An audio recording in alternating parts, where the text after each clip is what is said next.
Net Building B conference. So I didn't know if you could hear all the noise in the background.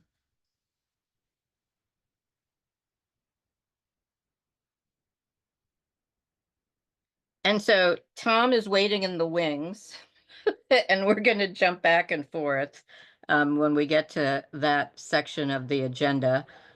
So Tessa, I don't know if you or any of you thought, can we do Casa first and then Hey Hey, or do you want to do Hey Hey first and then Casa?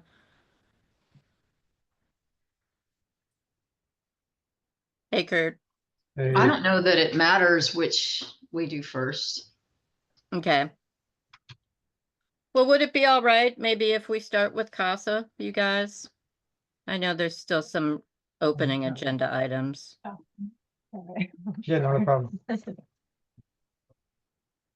And I will need to, we were gonna, Tessa, try and share our screen and show a Casa video that's very short as one of our marketing promotions as well.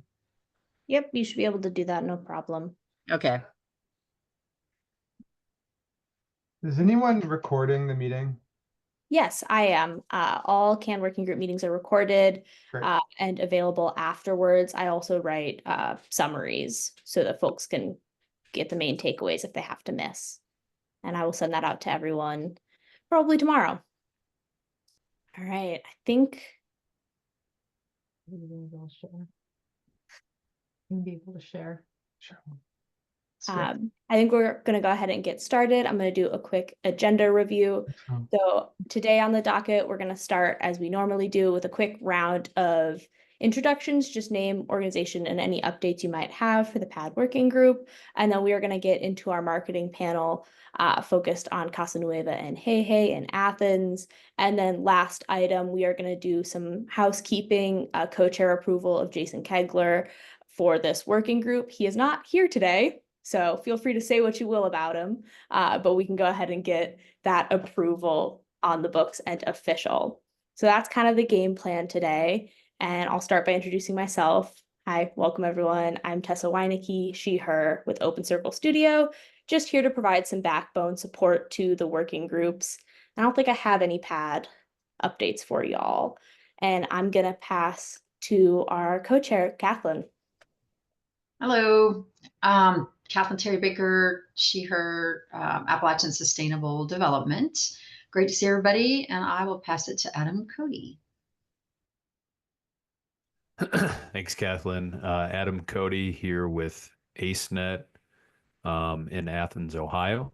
Excited for the presentations that we have today. It's all our people. Yeah, absolutely. People that we know and love. So excited to hear them share some of their marketing best practices, whatever else it is they have going on. So thanks them for being willing to do this, and thank you all for attending. And I will pass it to my teammate Reggie to do an introduction. Hi, good afternoon, everybody. My name is Reggie with AceNet, as Adam pointed out. Looking forward to today's meeting, everything that's being talked about. This is my second meeting with PAD, and so happy to be here and to keep learning from everyone. Thanks. I will pass it to Anna. Let's hear from you. Hi, everyone. Keeping with the AceNet team, I'm also part of AceNet. I'm the regional program coordinator. And yeah, it's also my second PAD meeting, and really excited to hear today from Casa and Hey Hey. Even though, yeah, I've been living here in Athens for almost 7 years now, and Casa was definitely my favorite restaurant as soon as I tried it from the first time. I'm really excited to hear a little bit more yeah, from the co-owners, and also really curious to hear from Hey Hey today. And I'm gonna pass it to Jennifer. Thank you. Hello, I'm Jennifer Weber. I'm with Community Farm Alliance, and I'm based out of Hazard, Kentucky. And I'm excited to hear from our speakers today. going to pass it over to Heather. Hi, everyone. I'm Heather Graham with the Food Connection at the University of Kentucky. I serve as the East Kentucky Value Chain Coordinator, so I've got a lot of the Appalachian counties. And like everyone else, I'm excited to hear from our speakers today, and I will pass it to Ms. Leslie. Hey, good afternoon, everyone. Leslie Schaller, Director of Programs, she/her at the Appalachian Center for Economic Networks and ACENET. And then I'm also going to wear my Casa hat as the founder and business director, probably after Tom talks to share some of the marketing collateral on our website and a short video. So I will pass it to Della. Thanks, Leslie. Della McGuire, she, they. I'm the grant writer at Appalachian Sustainable Development. I just want to give Adam props today, bringing the podcaster vibe with your fancy equipment and your podcast voice. It was very soothing. So just thanks for that. And I will pass it to, let's see, Robin Robbins.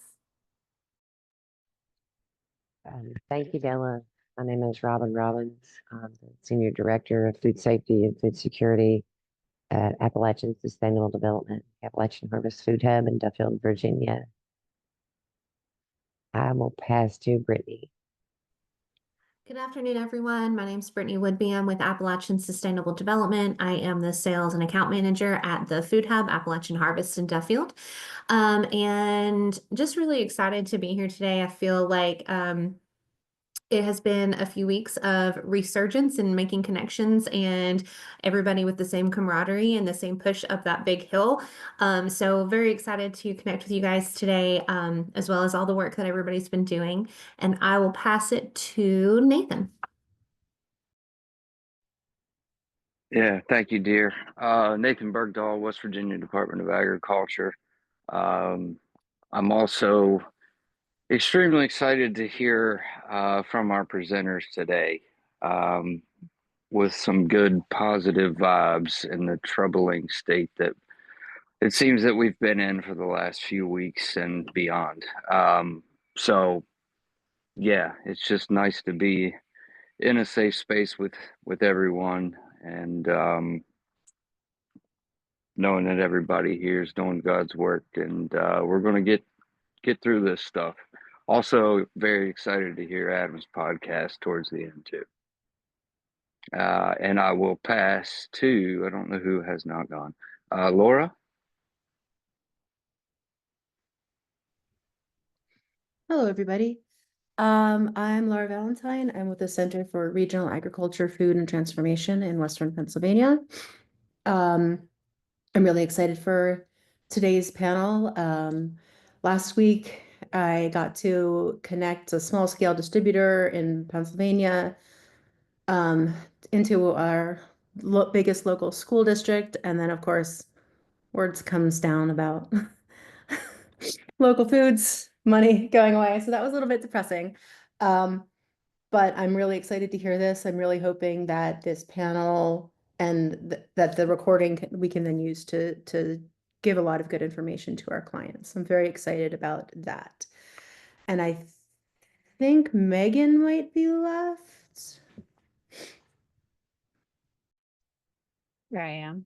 Hey, everyone. I am Megan Loveland from ACENET, and the Programs and Communications Coordinator.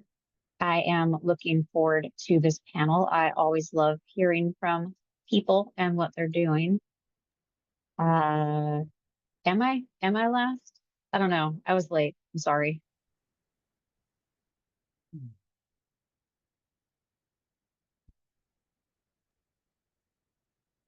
Well, why don't we get an introduction from our panelists? So I'm gonna pass it to you guys. Am I muted? No, you're unmuted. Oh, hi. Thanks. This is Tom Herbie from Casa Nueva, Food and Beverage Operations Coordinator in Athens, Ohio, he, him pronouns. So ever since the inception of Casa Nueva, we've always tried as hard as we can to buy local. That's been the priority, followed by organic produce, as well as dairy, obviously proteins, This has recently become more and more of a struggle as we find our local farmers aging out. So always looking to find new connections within our community or surrounding community. We had tried our best up until a couple years ago to stick within a 30-mile meal program. We're given the situation that we're in now with our aging farmers population, looking to expand that to a broader area. That's kind of the long and short of where we're at. It's been difficult to find the new generation of farmers that can provide what I think of as the four tenets of what I'm looking for are quality, quantity. Quantity is a huge issue, as well as consistency at a cost of goods that I'm willing to pay. Yeah, that's where we're at. Tom, can you talk a little bit about the challenges of marketing this food philosophy and just we just on Tuesday had a Casa member meeting, which we do once a month, and we're always sort of surprised how little sometimes even our regular customers know. We think we're pretty good marketers of local, but trying to communicate that food philosophy is a lot of stuff that Tom and the team have worked on. Yeah, it's true. And we found at the all-staff meeting that we just recently had that even a number of our employees have a hard time identifying which products we carry that are local products as opposed to more mainstream commercial products. So I don't know, thoughts on? Yeah, I mean, so we'll kind of interview each other maybe. Yeah. I mean, I think, we've always, if you've been to our webpage, and I'll show it here in a minute, and some of the video stuff that we've created is we feel, and thanks to the folks who gave a shout out in the introduction, we feel that we've created over 40 years now of this unique sort of marketing position. We're very different in terms of our market approach to a lot of our local competitors within the restaurant and bar market in Athens. But no matter how much effort sometimes our marketing committee or our marketing coordinator takes, we just recognize that we constantly struggle in some ways telling our food philosophy story. So I don't know, Tom, if you want to talk a little bit about some of the things that you and Al and Chris on the team have done to market seasonal items or even unique items to Casa. Well, yeah, so we have a seasonal menu that we roll out about every month and a half to 2 months, trying to, again, keep it within the season. This next seasonal menu will feature locally grown ramps, sustainably harvested ramps. We certainly pay more attention to those sustainably harvested products. And as far as marketing, it's difficult. We're in a college town where I think a lot of that the population pretty much doubles when the college is in session. And I don't know if the college students necessarily see the value of that buying local brings to the community because they're here for such a brief period of time. So marketing, I think marketing to our regulars and our locals, they see the value that buying local brings. Because they see that reflected in their community over a course of years, whereas we have a hard time attracting the college demographic. Yep. So let's switch again. Okay. And sorry, there was another meeting in our conference room, so we're bouncing back and forth in my lovely office that so many people I know are familiar with in terms of the backdrop.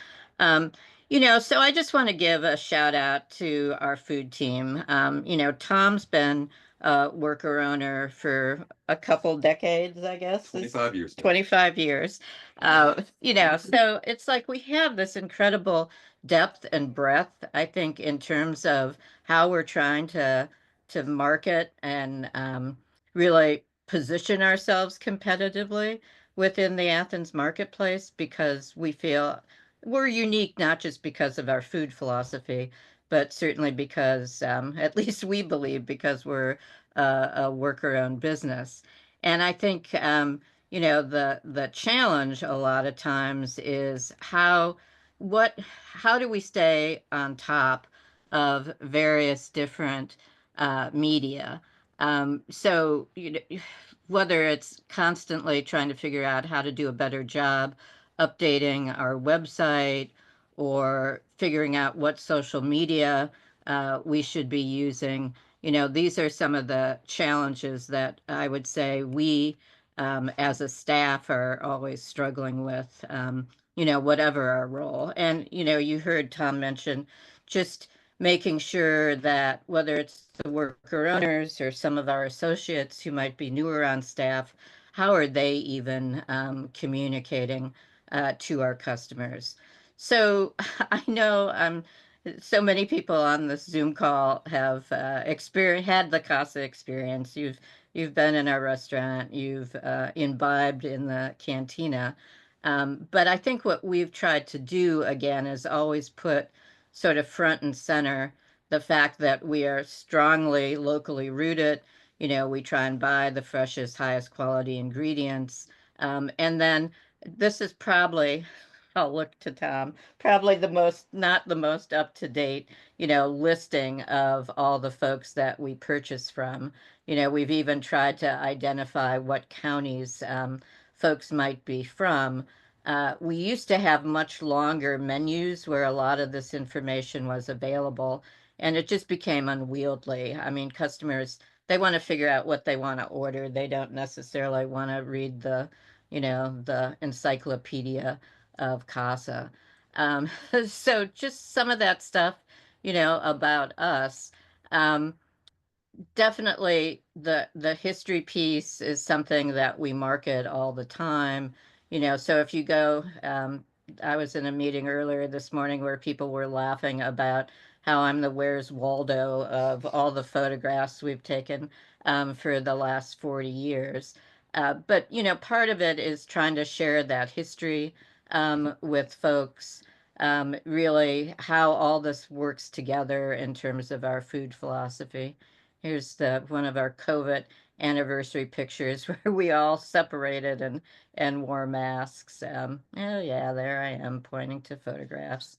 And then, we have some really incredible customers. So Yorma, who, living rock and roll legend, probably Yorma and Vanessa, his wife, are in the restaurant or in the cantina eating, I don't know, multiple times a week, probably even.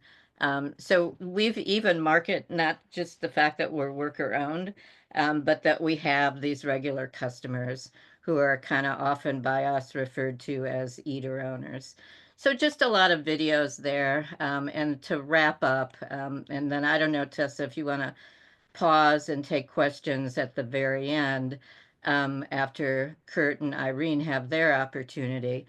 But, we try and even in our own way produce a lot of our own marketing materials as well. So here's kind of a recent video from last year from 2024. It's short.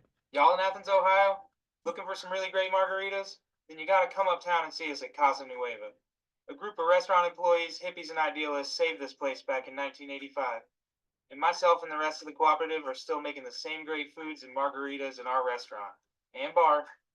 We only use the best ingredients. If you want to make the best burrito, then you gotta start with the best ingredients. We work hard to source local meats and veggies, but that's not all. We source local bands and musicians for events like family time and rock concerts. At the Casa Nueva, you'll find friendly staff and the best cocktails in town with our infused spirits made right here in house. So come uptown and see us. Give us a call at 740-592-2016 to make a reservation, or visit us online to place a carryout order. You won't be disappointed, we guarantee it.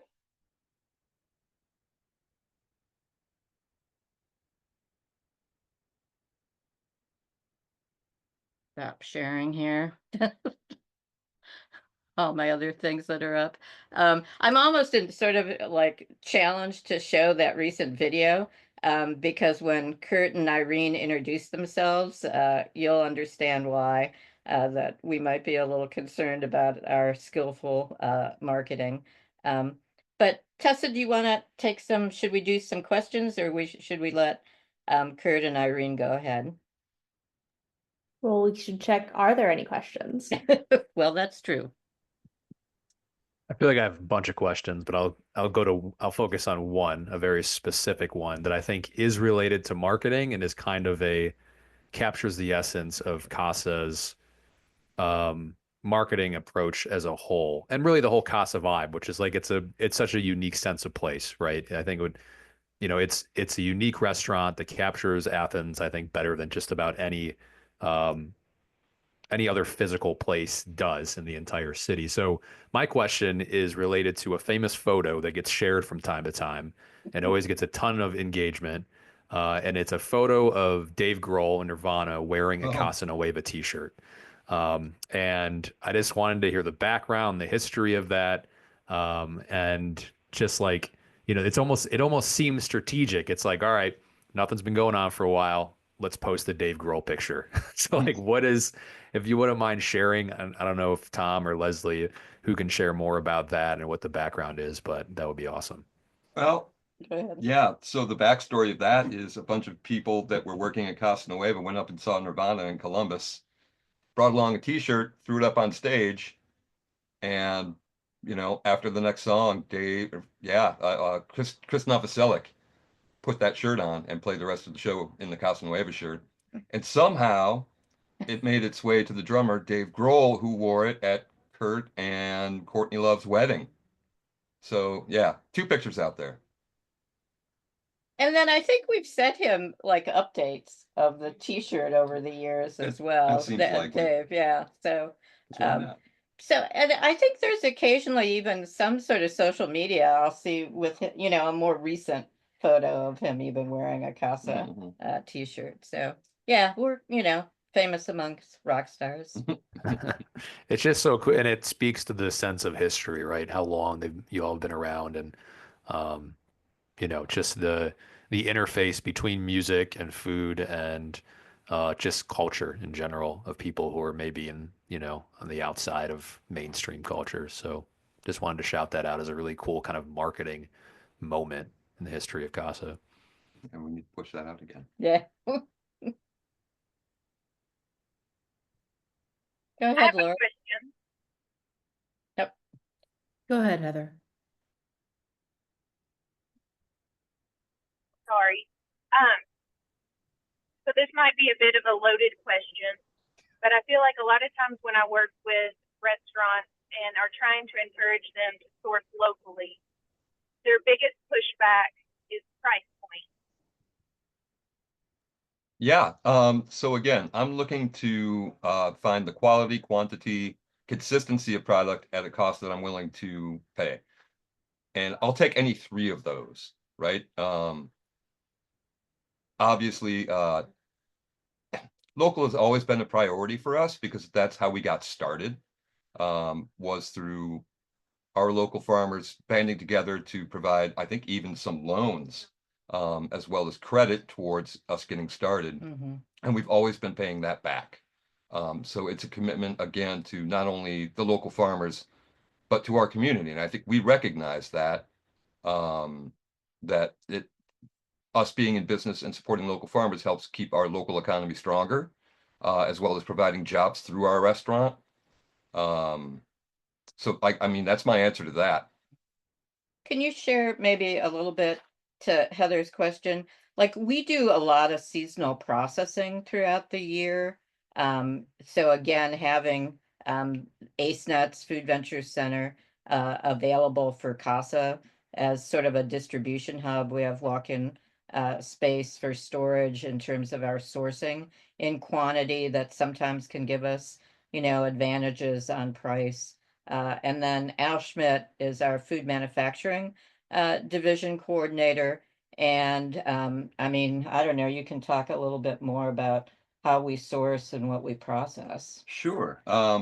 So in bulk, we process all of the jalapenos that we use, hot wax chilies that we use, our green chilies that we use throughout the course of the entire year, poblanos as well. And I think to a farmer, it makes sense knowing that if we agree at a price point that we're both happy with, they know they're going to get rid of that product, particularly if they know that it's a product that they could plant a whole lot of. We're going to take all of it. They could sell some down at the farmer's market, but if it's a unique product like a poblano pepper, or say hot wax peppers that are relatively easy to grow, and that people might not go absolutely nuts over down at the farmer's market. You know, they might be able to move 40 pounds over the course of the growing season, which is about 3 weeks. But we're going to take like 400 pounds of those straight away. And they know that we've made that commitment to purchase that. Yeah.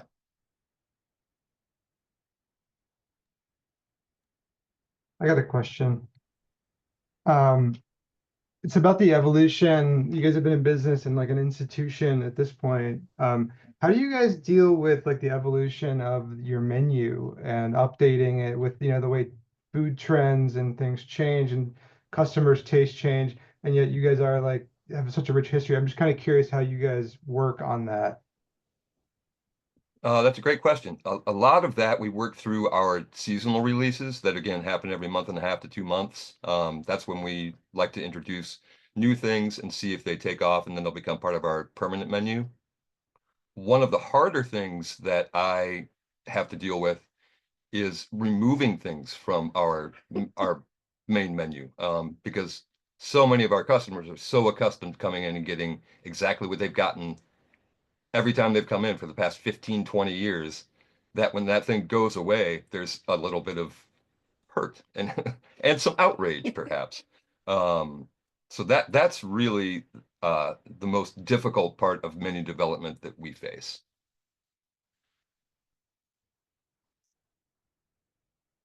And I think Laura was in the queue. I was.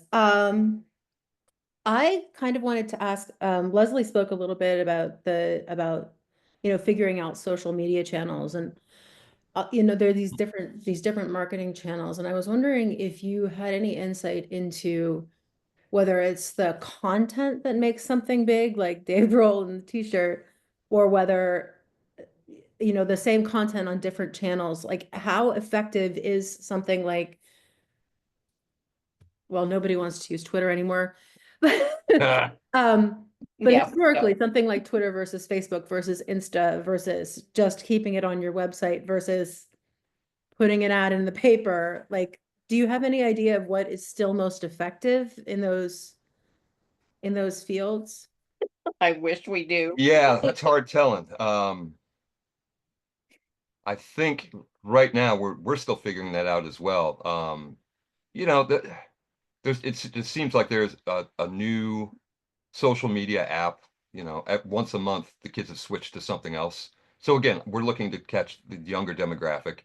We know that our regulars are going to maintain their regular patronage. So reaching out to this younger demographic has been a bit of a struggle for us. I wish I had an answer for you, but unfortunately I don't. Right now we are working, let's see, I think we still have a Facebook account. We just relaunched an Instagram account. They just took our Instagram account down. In fact, we're going to small claims court about it, next week, maybe, I think. That sounds about right. Right. And then the other challenge, Laura, is we've got the college age students at Ohio University or Hocking College, so that demographic of maybe 18 to 25.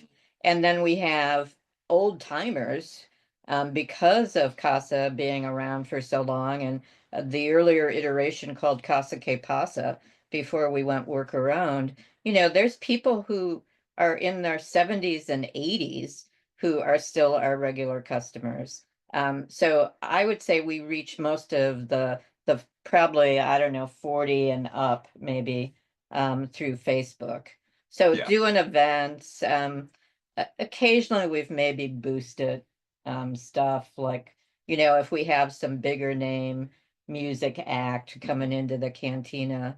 Um, but it's hit and miss. And then we're pretty good at getting earned media. So that helps. Remarkably, we still have a student newspaper in print, actually two, Hocking College as well as the OU Post. We have the Athens Messenger, the Athens News, and then we have a new totally online news source called the Athens County Independent. So not just us, but a lot of small businesses benefit because all those local media sources, as well as our NPR station, WOUB, they're always looking for content, and we have a good story to tell, or interesting stuff, occasionally from week to week happening that they can grab onto.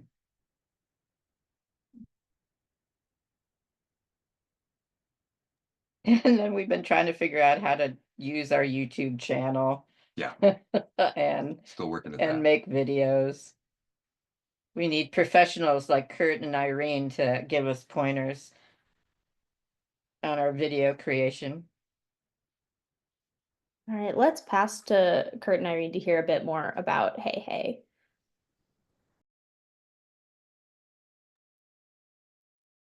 Hello, I'm Irene, and this is Kurt, and we're the founders of Hey Hey, which is a food business located in Athens, Ohio, and we make frozen dumplings and fermented foods like kimchi and sour corn and other pickles. And we just celebrated our first year anniversary, so we've been officially in business for just a little over a year.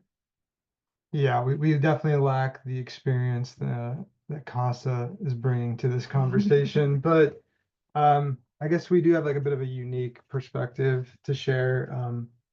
Our background is in filmmaking, documentary filmmaking, and so we made independent films and then paid the bills with a lot of commercial work, so editing and creating, marketing, branding videos for big and small companies, nonprofits. So, that was like over a decade of doing that before we started Hey Hey. And so we spent a lot of time in our work talking to people about marketing and how to like tell stories about their brands and their missions. And so it's when it came time to so we moved to Athens a couple years ago. So we were totally new to town, kind of drawn to the region for all the reasons that most of us are here for. And we were super inspired by the food and the culture around the food.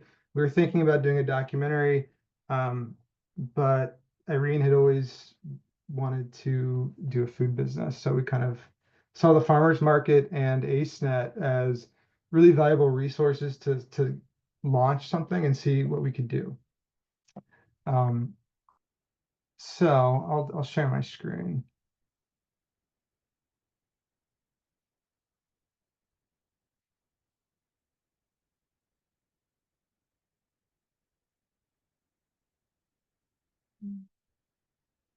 All right. Yeah, so this was the starting point. We'll talk about Oh it. yeah. So I think it was just really identifying like what our brand represented, and this was Appalachian and Korean, because we were so inspired, like Kurt said, by this area, by the food, the people, the natural beauty, everything.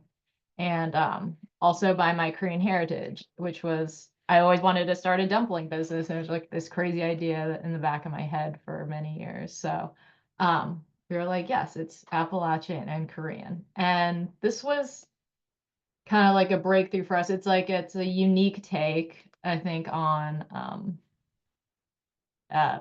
food. I don't really see this ever. So that was good. That was good. Yeah, so we kind of like had a starting point. We had the advantage of having thought about what our film work, what was our core value driving our work. So a lot of it came, we already had this idea of like the kind of work we wanted to do. And so we kind of applied that system that we'd already had to starting a food business. So we were inspired by the produce that we saw at the farmers market. So we knew that we wanted to work with like, the highest quality ingredients and have a product that was premium. So we chose not to compete, on price point, but try to create something unique and really valuable to the consumer. And yeah, with the commitment to working with Appalachian growers, and we just see like the whole area as like very rich in resources and people. And so as storytellers, we're like, there's a lot to mine there in creating a brand. And like, so marketing for us is very much storytelling. We wanted it to be handmade. We weren't interested in just like mass producing something. We wanted it to be collaborative. We saw this as an opportunity. We were new to town, so we saw it as an opportunity of like becoming a part of this community in a meaningful way. And so looking for ways to involve other people. That started with AceNet and grew from there. And then we wanted to be super creative and innovative, bring something new. We wanted to be resourceful. So that like kind of meant like we started this business with basically, bootstrapping it with no real investment. So we needed to like figure out like using the tools that we already have, let's launch this thing. We knew we wanted it to be fun. We didn't want to be, we're going to have a serious product, but we wanted to have fun with it. Classic yet contemporary. So like, there's a lot of rich history here. And, we wanted to like embrace that heritage, but do something new with it. And like all our films were about these like unique communities. And so, and passionate communities. And so we're like, this business, like we needed to be community. We wanted to like create something and be a part of something and interact with people. So we put together like a little slideshow basically that's like kind of like, I guess, the process of starting the brand. Let me see if we can do it this way. All right, so it started with like the naming of the brand, and we, based on those core values, were like, we use those in everything we do. And it started with the brand name, and Irene came up with a list of names.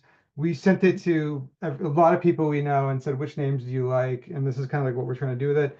And Hey Hey was consistently one that people ranked in their top 3, if not their favorite. So we liked the way it sounded. It was fun, playful. It was Vaguely Asian. Yeah. easy to remember. But yeah. Yeah, so we went with that. So the farmers market was our launching point. So we knew we needed to make a booth, and that was sort of like our introduction to the community. Nobody knows us really, so we wanted to capture the essence of what we wanted to do. Irene's an amazing artist, so handmade. Let's just embrace that. We went to Joann's, got some fabric, painted, made some drawings. Yeah.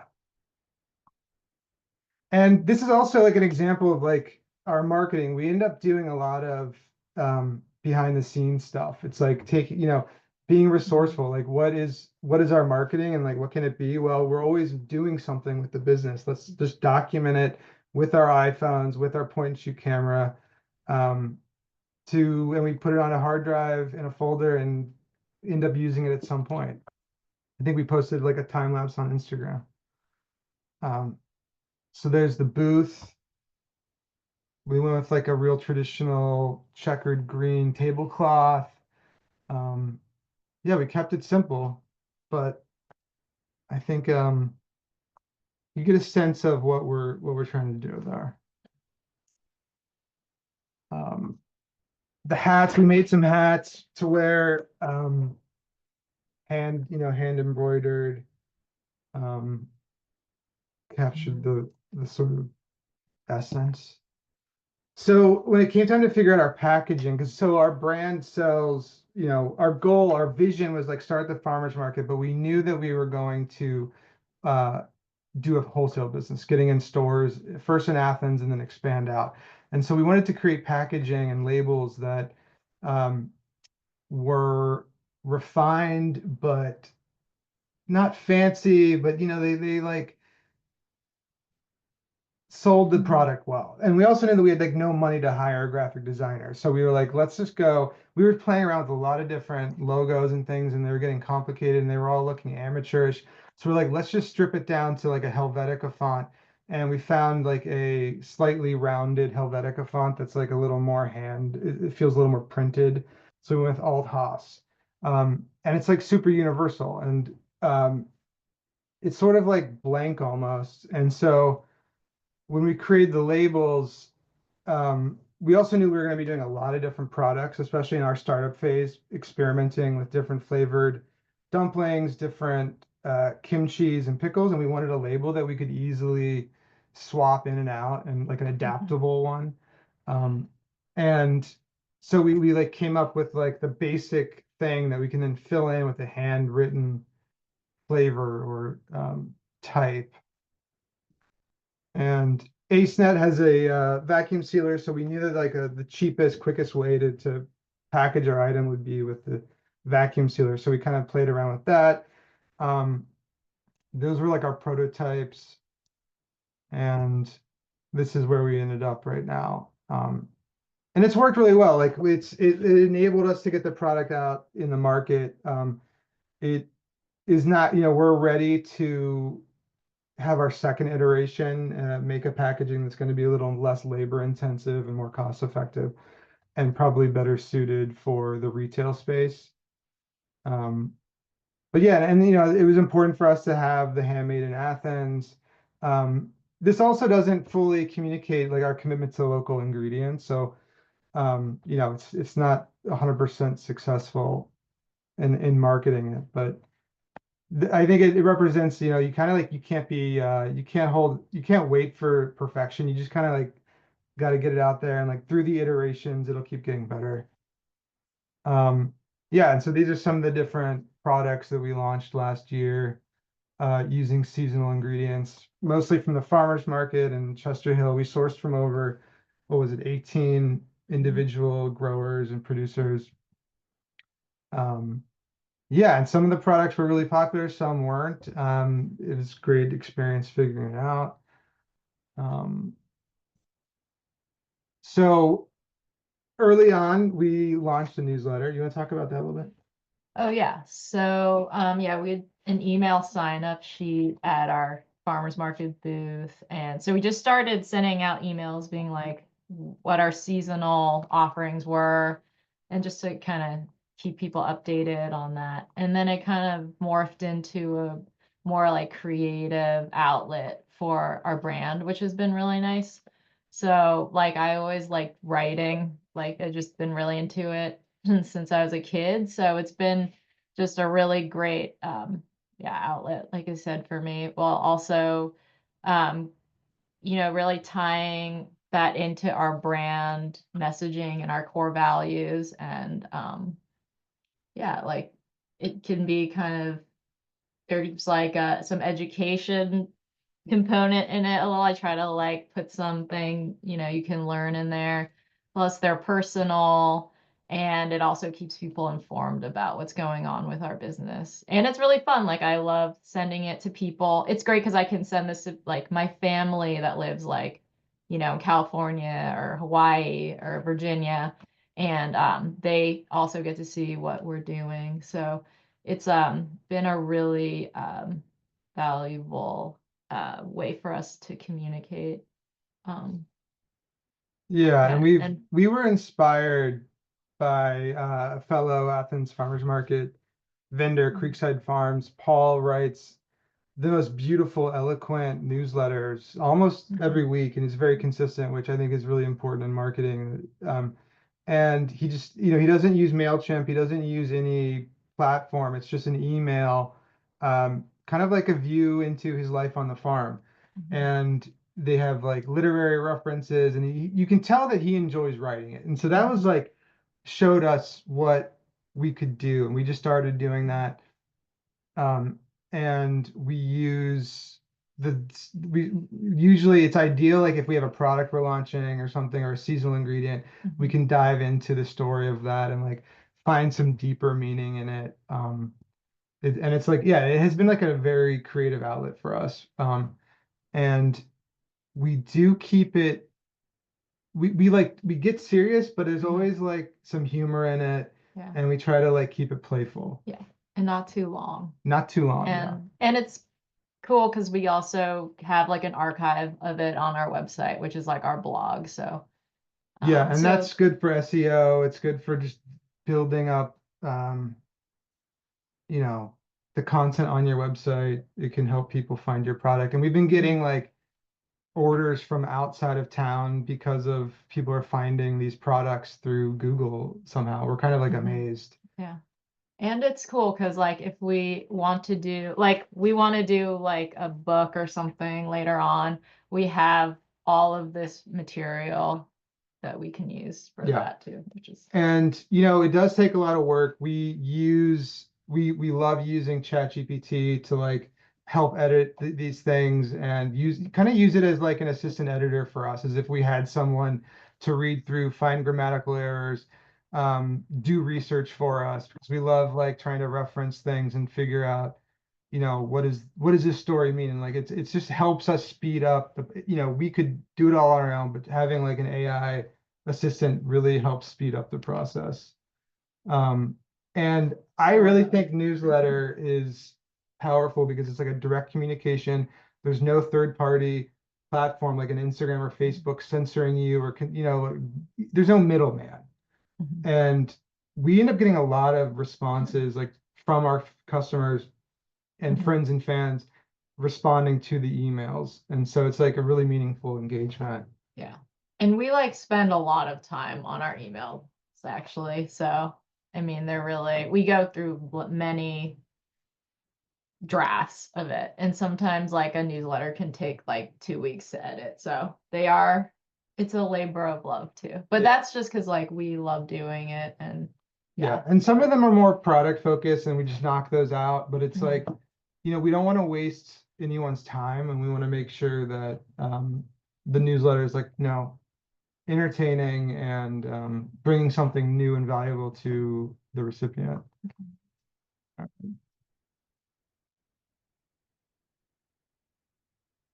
Instagram. So Instagram's fun. I think a lot of our customers are on Instagram. They're on Instagram and Facebook. We're more comfortable with Instagram just from personally using it. And it's very visual, so we like that. We use it to sort of create this world that like the Hey world. And it's a lot of behind the scenes stuff. It's a lot of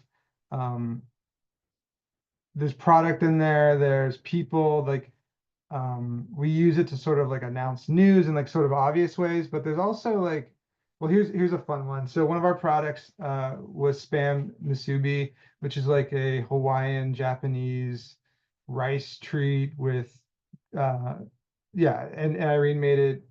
It was delicious. It was a hit. I mean, every week we would sell out. And we found a way to make it like a little more visually appealing, and it was really exciting. They created hype, and Instagram helped kind of generate a lot of sales actually. And it even got the attention of the spam brand on National Spam Day.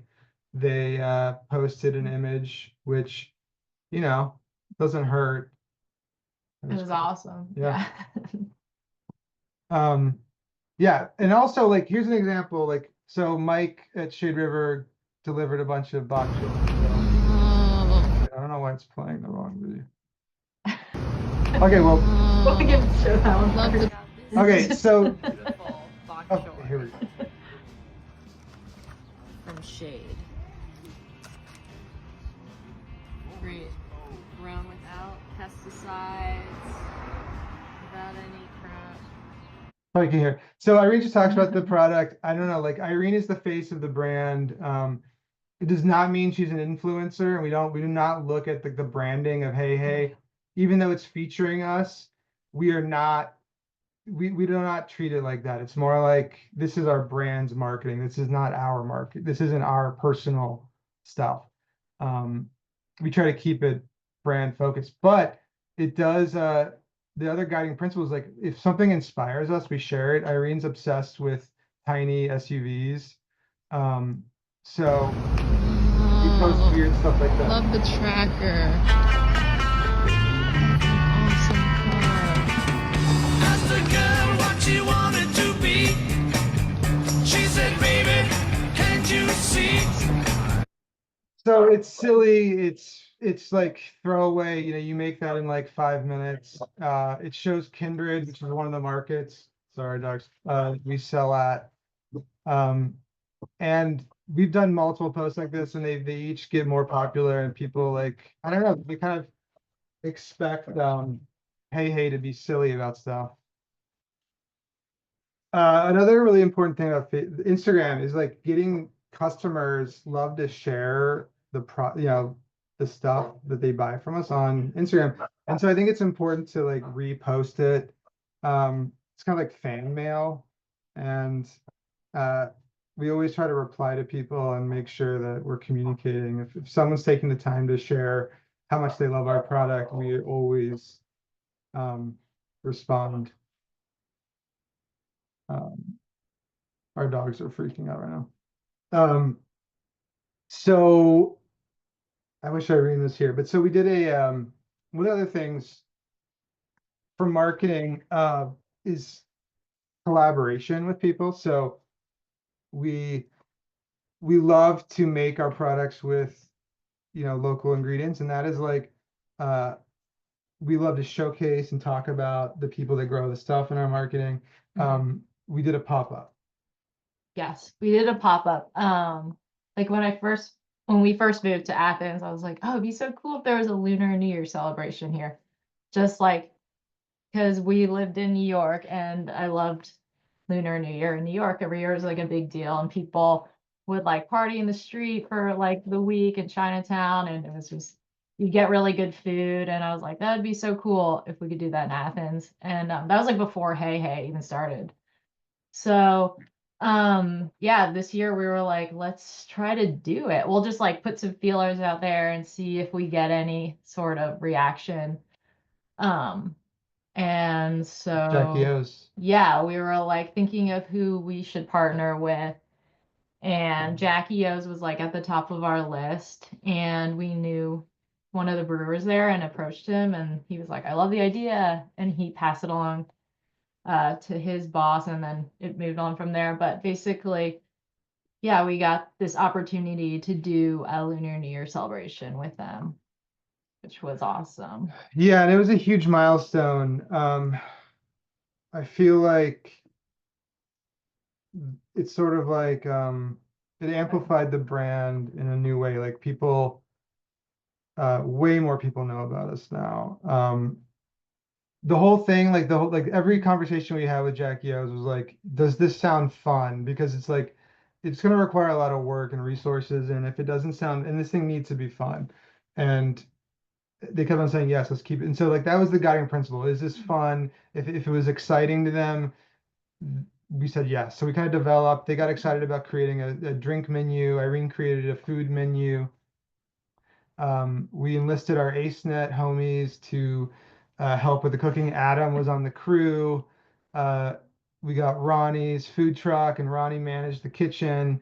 And we used it as an opportunity to like fulfill all those guide principles, collaborate, tell stories about the region, have fun with it.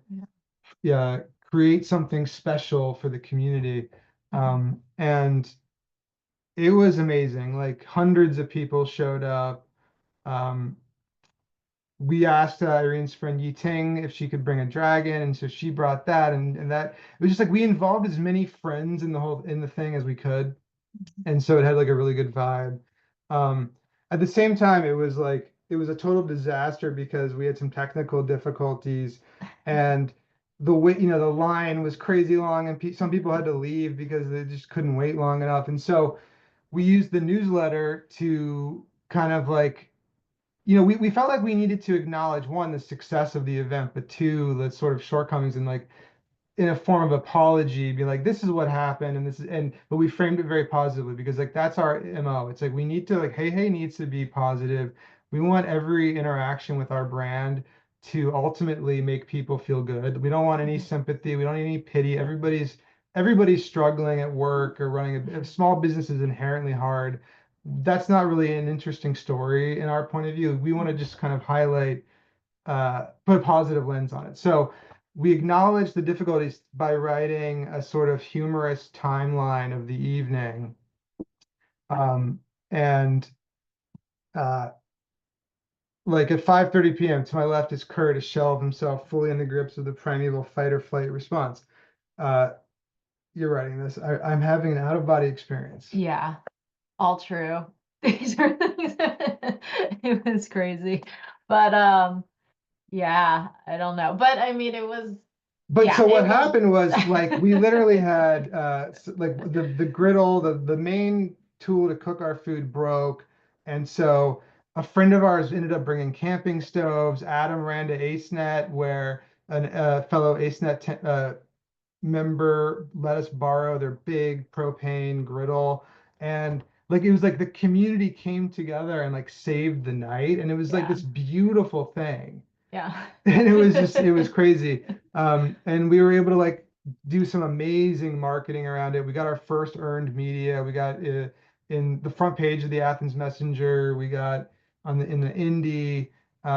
We grew our social media following by like 12%, which, you know, we have a small following. So 10% to us, I mean, it doesn't look big, but it's like, it makes a big difference to a small brand.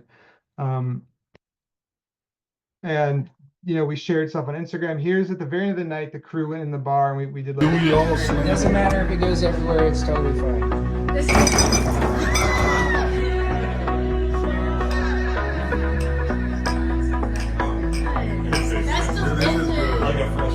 yeah, and Instagram, Jackie O's reposted that, you know, and that got thousands of views. It was fun.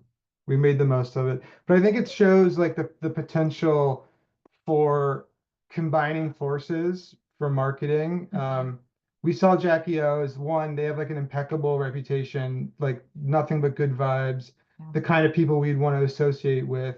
They also have like a huge customer base. And so we saw, and you know, so we're like, okay, like let's connect with them, get some of their magic on us. And they saw us as like creating a unique cultural event that would be something valuable for their customers. So we all benefited from it. And this was also in the back of our mind too. We had made a bunch of kimchi like in November, and we were like, okay, we're gonna have to sell a lot of this extremely premium, extremely expensive kimchi that we had. And we were like, this will be like a great event to like actually launch this product. So we actually had the kimchi, it was in the kimchi pancakes, and we were selling like sides of kimchi too. So we were like thinking this is a great way for us to like introduce this new product. Too, that we were like, we need to sell this. Yeah. Yeah, so like Irene hinted at, we kind of like made the most expensive kimchi imaginable because we used not on purpose, not on purpose, but yeah. through the commitment to using locally grown ingredients, and we ended up buying like this amazing heirloom cabbage and hot peppers, you know, all this like incredible produce and went into this product. And we were kind of freaked out, like how are we going to get people to spend way more money than they're used to spending on a fermented food. And so one, we were like, okay, we need to make the packaging look expensive. It needs to look like this is a special thing. While not being like fancy schmancy pretentious, but like this is like a really special thing. So knew we needed to look good. We knew we needed to tell really good stories around it and like get that point across that it is made with like people in Athens grew these ingredients. And then we made that, you know, the traditional Korean way, like authentic. So let me just share the kimchi stuff. Okay. So that's what we ended up with, the labeling and the packaging. you know, Irene's signature on there was important to us, that it's like coming from a real person. On every jar, we have a little brown sticker saying the sources of the ingredients, to just really get that point across. And we created some nice visuals that went in the emails and the Instagram, like of, you know, that's Lindsay at True Life Farm, where we picked the cabbage, and those are the onions. You know, it's like this beautiful, fresh thing. And we also made a video. Winter, by far my favorite of Vivaldi's The Four Seasons. In the sonnet that accompanies the concerto, Vivaldi uses phrases like teeth chattering, horrid, and slip and fall to the ground. He ends the poem with, "This is winter, but it brings joy." In his world, nothing can be certain except death and kimchi.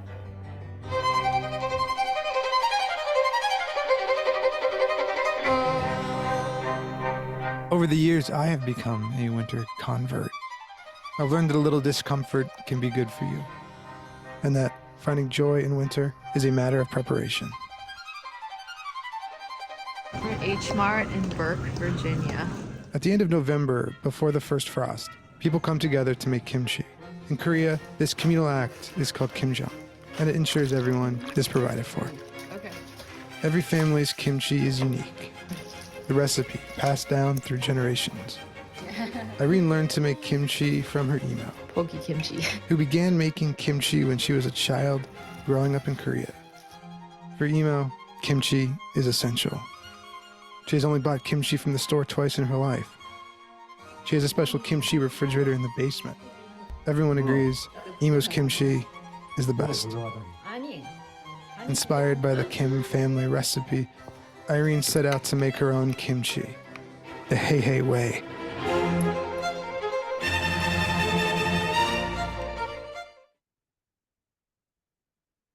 And that's also another, like that actually came from a newsletter. We just reused like the words into that script. So that's another reason why the newsletter is good. Just material too Yeah. that we can use for other things like this video. Yeah, and the Yeah. kimchi has like sold extremely well. It's selling way faster than we thought. And the anxiety we had about having an really- expensive product, premium product, I don't know, we've learned a lot from it. It's been good. Yeah. And it was a nice full circle moment too doing the video because that was the first video we've done for Hey Hey. And since we were like filmmakers, it's funny it took us so long to do like a video, but we're like, all right, it got us to do it. And Yeah. yeah. Yeah, so we're ready to be like, we're in the process of ramping up production and bringing in some employees to help do that.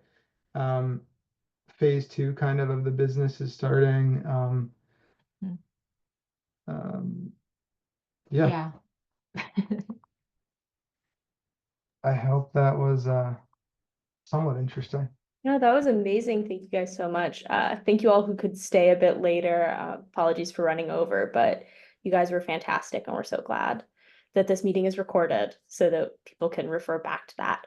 I am going to push our co-chair discussion till another meeting in respect of folks' time, and I'm going to note that perhaps we should schedule these meetings to be a bit longer because I do not want to cut our panelists short like we have had to a bit today. But Agreed. thank you all so much for being here. Do Laura, we have yeah. time for a couple of questions? I don't Yeah, want to take up folks I wanna mean, we're stay on, already over. okay. I don't want to. I don't have wanna infringe nothing on else. people's days. Yeah, if you want to extend it for the folks that can stay, absolutely, go ahead. Okay, if you folks can stay, hey, I just had a question. You talked a whole bunch about storytelling and then you showed some really great examples. What do you think is the most crucial thing for a business to be able to articulate about themselves in a story?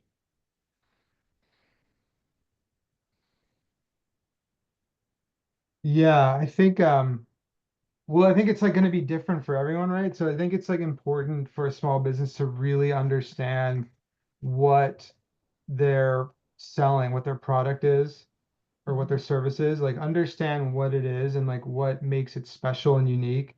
And so there's a million ways to do this. It's like ours is, our version of it. But I think like we had an epiphany, like I think it's important, like we came to this by like looking at the brands and creators that we respect and that inspire us.